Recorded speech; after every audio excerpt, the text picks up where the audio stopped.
नमस्कार दोस्तों, स्वागत करता हूं आपका एक और नई वीडियो के साथ। आज की स्टोरी जो होने वाली है वो एक ट्रक ड्राइवर की है जो कि बाड़मेर जिले के एक छोटे से गांव का रहने वाला है। रामलाल जो पिछले 15 सालों से ट्रक चला रहा था, आज भी हमेशा की तरह अपने सफर पर निकला। उसने अपने ट्रक पर सीमेंट की बोरियां लाद रखी थी।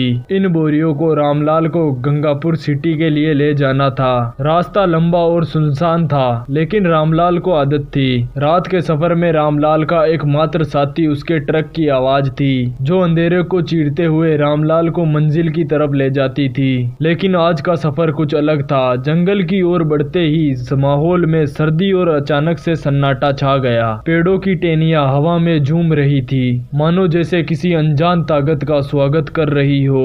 रामलाल ने अपने शीशे के बाहर देखा तो चारों तरफ गहरा कोहरा छाया हुआ था। रामलाल ने फिर अपने ट्रक के रेडियो को चालू करने की कोशिश की, लेकिन उसमें सिर्फ अजीब सी खड़खड़ाहट हो रही थी। रामलाल ने परेशान होकर रेडियो बंद कर दिया और एक पुराना गाना गुनगुनाने लग गया। अब रात के लगभग 2 बज चुके थे। सड़क के किनारे सफेद कपड़ों में लिपटा हुआ एक आदमी खड़ा हुआ था। उस आदमी ने हाथ उठाकर ट्रक को रोकने का इशारा किया। रामलाल ने सोचा कि इतने अंधेरे में कौन इस वीराने में खड़ा हो सकता है। फिर इंसानियत के नाते उसने ट्रक को रोक दिया। भाई साहब, मुझे आगे वाले गांव तक जाना है, क्या आप मुझे लिफ्ट दे दोगे? उस आदमी ने बड़ी ही नम्रता से पूछा। रामलाल ने उसे फिर ट्रक में चढ़ा लिया। फिर सफर शुरू हुआ और रामलाल ने उस आदमी से बातचीत करने की कोशिश की। आप इतनी रात को इस सुनसान इलाके में क्या कर रहे थे? उस आदमी ने ठंडी आवाज में कहा, बस एक काम था, अब मुझे घर जल्दी पहुंचना है। रामलाल को उसकी आवाज में एक अजीब सी ठंडक महसूस हुई, लेकिन फिर रामलाल ने उस पर ज्यादा ध्यान नहीं दिया। थोड़ी देर बाद रामलाल ने नोटिस किया कि वो आदमी सिर्फ सड़क की तरफ ही देख रहा है, मानो जैसे कि वो किसी गहरी सोच में हो।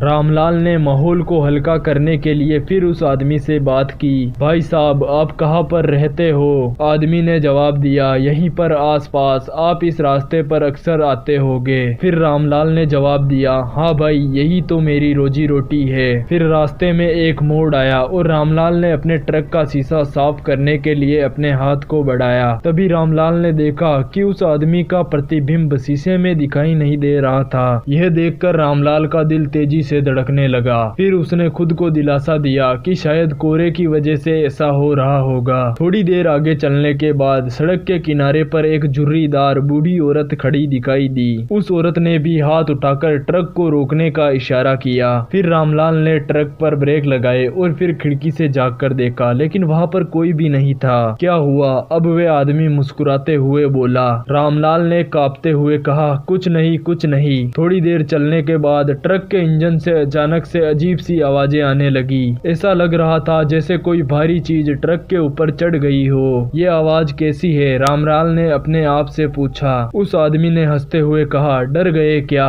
रामलाल का धैर्य अब टूटने लगा। उसने अपने ट्रक को रोका और उस आदमी से कहा, भाई आप यहीं पर उतर जाइए, मुझे अब और आगे नहीं जाना। आदमी ने गहरी और गंभीर आवाज में कहा, अब उतरने का कोई भी मतलब नहीं है। इतना सुनते ही रामलाल का दिल तेजी से धड़कने लगा। उसने ट्रक का दरवाजा खोला और दौड़ने की कोशिश की, लेकिन मानो जैसे उसके पैर जम गए हो। उस आदमी ने अब अपनी असली शक्ल दिखाना शुरू कर दी। उसका चेहरा डरावना और आंखें जलती हुई लाल हो गई। तुम मुझसे बच नहीं सकते, उस आदमी ने कहा। रामलाल ने फिर कांपते हुए कहा, तुम कौन हो? उस आदमी ने जवाब दिया, मैं वही हूँ जो इस सड़क पर एक दुर्घटना में मर गया था। अब हर उस इंसान की आत्मा लेता हूँ जो इस सड़क से अंधेरे में गुजरता है। रामलाल ने भगवान का नाम लेकर पूरी ताकत से गाड़ी के हैंडल को पकड़ा और ट्रक चलाने की कोशिश की। फिर ट्रक ने अचानक से रफ्तार पकड़ ली और अंधेरे में तेजी से दौड़ने लगा। वह आदमी अब जोर जोर से चिल्ला रहा था, लेकिन ट्रक की हेडलाइट की रोशनी में गायब हो गया। ट्रक ने सुबह के उजाले के साथ साथ गांव की सीमा पार कर ली। रामलाल ने ट्रक को रोका और रोकते ही वो बेहोश होकर गिर पड़ा। जब रामलाल को होश आया तो गाँव वालों ने उसे घेर रखा था। गांव के एक बुजुर्ग आदमी ने उसकी बात सुनी और कहा, तुम्हें भगवान ने बचा लिया। ये रास्ता श्रापित है और यहाँ पर कई सारे लोग गायब हो चुके हैं। उस दिन के बाद रामलाल ने उस रास्ते को कभी नहीं चुना, क्योंकि रामलाल अब तक उस रात के डर को नहीं भगा पाया था। शायद उस रात ही भगवान ने मेरी जान बचाई। रामलाल ये अक्सर सोचता रहता था। अगर आपकी भी कोई ऐसी डरावनी स्टोरी है जो आप मेरी जुबानी सुनाना चाहते हैं तो आपको इस वीडियो पे एक कमेंट करना होगा।